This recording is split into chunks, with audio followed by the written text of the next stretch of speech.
एक बार पुनः सभी भैया बहनों का हार्दिक स्वागत। बच्चों, आज का टॉपिक है परागण। ये परागण का फ्लो चार्ट है, तो फ्लो चार्ट के माध्यम से आज आपको हम परागण के बारे में बताएंगे। सबसे पहले प्रश्न आता है कि परागण होता क्या है। सिंपल परिभाषा है, पराग कोश से निकलकर अंडक में वर्तिकाग्र पर पराग कोशों के पहुंचने की क्रिया को परागण कहा जाता है।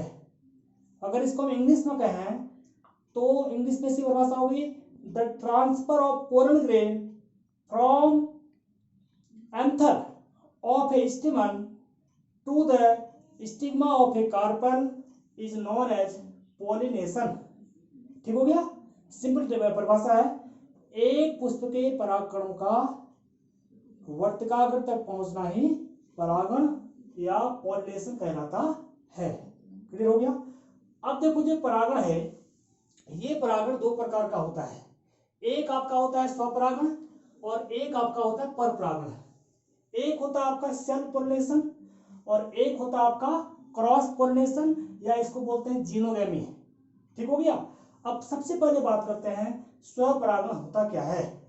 सिंपल परिभाषा है कि इसकी परिभाषा क्या हो गई, जब एक पुष्प के परागण उसी पुष्प के वर्तिकाग्र पर पहुंचते हैं तो इसे क्या बोलेंगे, सेल्फ पॉलिनेशन, स्वपरागण। अर्थात एक पुष्प के परागकणों का उसी पुष्प के वर्तिकाग्र में पहुंचने की क्रिया को क्या बोलते हैं, स्वपरागण। ठीक हो गया। और इस प्रकार का जो परागण होता है यह होता है उभयलिंगी पुष्पों में। ठीक हो गया। और दूसरा, अब देखो, ये स्वपरागण दो प्रकार का होता है। एक आपका होता है स्वयुग्मन, इसको बोलते हैं ऑटोगैमी, और एक होता है आपका सजात पुष्पी परागण, इसको बोलते हैं जिटोनोगैमी। ठीक हो गया। अब सबसे पहले प्रश्न आता है कि स्वयुग्मन होता क्या है, ऑटोगैमी क्या होता है। सिंपल परिभाषा है, एक ही पुष्प की इसमें आवश्यकता होती है। ठीक हो गया। अर्थात जब एक पुष्प के परागकोश के परागकण उसी पुष्प के वर्तिकाग्र में पहुंचते हैं इसको क्या बोलते हैं, स्वयुग्मन। लेकिन इसमें एक विशेषता ये होनी चाहिए कि इसमें परागकणों और वर्तिकाग्र के परिपक्वन का समय लगभग एक ही होना चाहिए स्वयुग्मन में। ठीक हो गया। अब दूसरा आपका आता है सजात पुष्पी परागण, इसको क्या बोलते हैं, जिटोनोगैमी। जब एक पुष्प के परागकण उसी पौधे के किसी दूसरे पुष्प के वर्तिकाग्र पर पहुंचते हैं तो इसको क्या बोलते हैं, सजात पुष्पी परागण। क्लियर हो गया होगा। ये स्वपरागण आपका पूरा हो गया। अब इसमें आपके दो टॉपिक आते हैं। एक इसमें आता है उन्मील परागणी पुष्प, ऊपर लिख दे रहा हूं मैं, उन्मील परागणी पुष्प क्या होते हैं। अब देखिए, उन्मील परागणी पुष्प क्या होते हैं, जिन पुष्पों के परागकोश व वर्तिकाग्र अनावृत होते हैं अर्थात खुले होते हैं उसे क्या बोलते हैं, उन्मील परागणी पुष्प। ऐसे पौधों के पुष्प जिनके परागकोश और वर्तिकाग्र क्या होते हैं, अनावृत अर्थात खुले होते हैं, उन्हें क्या बोलते हैं, उन्मील परागणी पुष्प। और इसमें एक और आता है आपका अनुन्मील्य परागणी पुष्प, ये लिख रहा हूं यहां पर मैं, अनुन्मील्य परागणी पुष्प। अब ये क्या होते हैं, ये पुष्प कभी अनावृत नहीं होते हैं, अर्थात इस प्रकार के पुष्पों में वर्तिकाग्र और परागकश एक दूसरे के क्या होते हैं, बिल्कुल नजदीक होते हैं। इन्हें क्या बोलते हैं, अनुन्मील्य परागणी पुष्प। ठीक हो गया। आपका ये स्वपरागण पूरा हो गया है।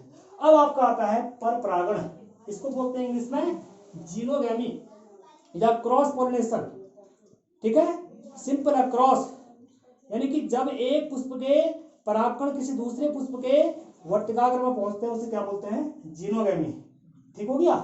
अब इसके दो कारक हैं, यानी कि जो परपरागण होता है ये दो कारणों से होता है। एक होता है अजैव कारक, एक होता है जैविक कारक। एक होता है एबायोटिक एजेंट्स, एक होता है आपका बायोटिक एजेंट्स। अब अजैव कारक क्या होते हैं, जिनमें लाइफ नहीं होता है। जैविक कारक क्या होते हैं, जिनमें लाइफ होता है। अब अजैव कारक में क्या क्या आएगा आपका, एक आपका आएगा वायु परागण, एनिमोफिली, और एक आपका आएगा जल परागण हाइड्रोफिली, और जैविक कारक में क्या आएगा, कीट परागण, पक्षी परागण, समकाल द्वारा परागण और घोघू द्वारा परागण। अब बात करते हैं, सबसे पहले बात करते हैं अजैविक कारक यानी कि वायु परागण क्या होता है। अब देखिए जो इसको बोलते हैं एनेमोफिली, ठीक हो गया।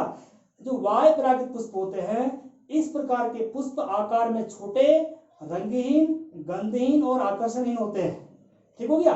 और वायु परागित पुष्पों में प्रायः नेक्टर, मकरंद नहीं बनते हैं, ठीक हो गया।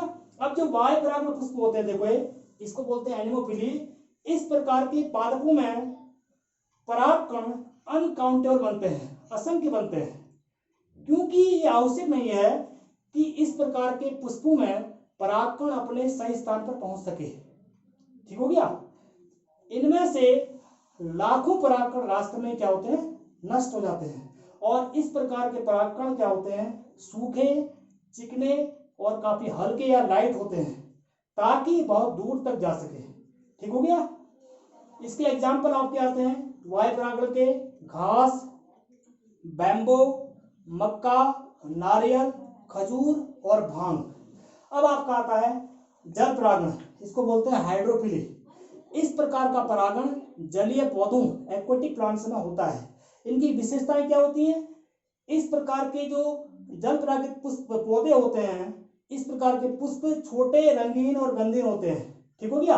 और इन पुष्पों में मकरंद का निर्माण नहीं होता है, नेक्टर नहीं बनता है, और इनके परागकण काफी हल्के होते हैं, जो मोमिया पदार्थ वैक्स से ढके होते हैं, ठीक हो गया। अगर हम बात करते हैं जल परागण की, तो ये दो प्रकार का होता है, एक होता है हाइपोहाइड्रोफिली और एक होता है इपीहाइड्रोफिली। अगर हम बात करते हैं हाइपोहाइड्रोफिली की बात करते हैं, तो क्या होता है, इस प्रकार का जो परागण होता है यह जल के अंदर होता है, ठीक हो गया। इसको बोलते हैं हाइपोहाइड्रोफिली। इसका एग्जांपल है सिरेटोफिलम और जोस्टेरा। और दूसरा आपका होता है इपीहाइड्रोफिली। क्या होता है, इपीहाइड्रोफिली। इस प्रकार का परागकण क्या होता है, जल की सतह पर होता है, वाटर के सरफेस पर होता है। इसका एग्जांपल आपका हाइड्रा और वेलिस्नेरिया, ठीक हो गया। ये भी आपका पूरा हो गया। अब आता है जैविक कारक जिनमें जीवन होता है, ठीक है। अब सबसे पहले इसमें आपका आता है कीट परागण, एंटोमोफिली। क्या होता है, ऐसा परागण जो कीटों के माध्यम से होता है, ठीक है ना। यह परागण की सबसे सफल और उपयुक्त विधि है। अनेक प्रकार के कीट जैसे मोथ, तितली, पतंगें, मधुमक्खियों और मक्खियों के द्वारा क्या होता है, इस प्रकार का परागण होता है, ठीक हो गया। अब जो कीट परागित पुष्प होते हैं, ये काफी चमकीले और सुगंधित होते हैं। इन्हें कीट क्या करते हैं, अपनी ओर आकर्षित करते हैं, और पुष्प से परागकण कीटों के पैरों में चिपक जाते हैं, वह उसी प्रजाति के दूसरे पुष्प में छूट जाते हैं। और लगभग 80% कीट परागण मधुमक्खियों के द्वारा होता है। इसके अलावा 20% तितली और मक्खी व अन्य कीटों के माध्यम से होता है, ठीक हो गया। अब आपका आता है पक्षी परागण। अब देखो कुछ पक्षियां भी क्या करते हैं, परागण करती हैं। इस प्रकार का जो परागण होता है, यह ट्रॉपिकल प्लांट उष्णकटिबंधीय पौधों में होता है।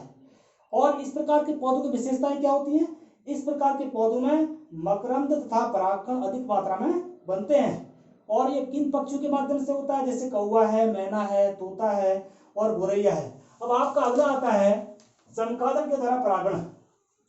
इस प्रकार का जो परागण होता है, यह उष्णकटिबंधीय क्षेत्रों ट्रॉपिकल रीजन में चमगादड़ों के माध्यम से देखने को मिलता है।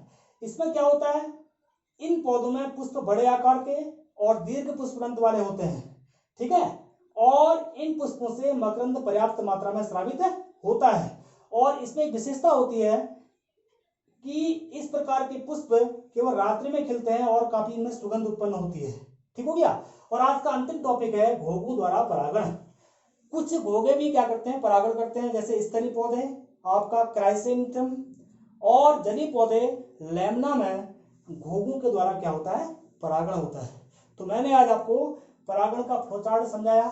आप लोग इसको घर बनाएंगे और समझने का प्रयास करेंगे। आज के लिए इतना काफी है। बहुत बहुत धन्यवाद।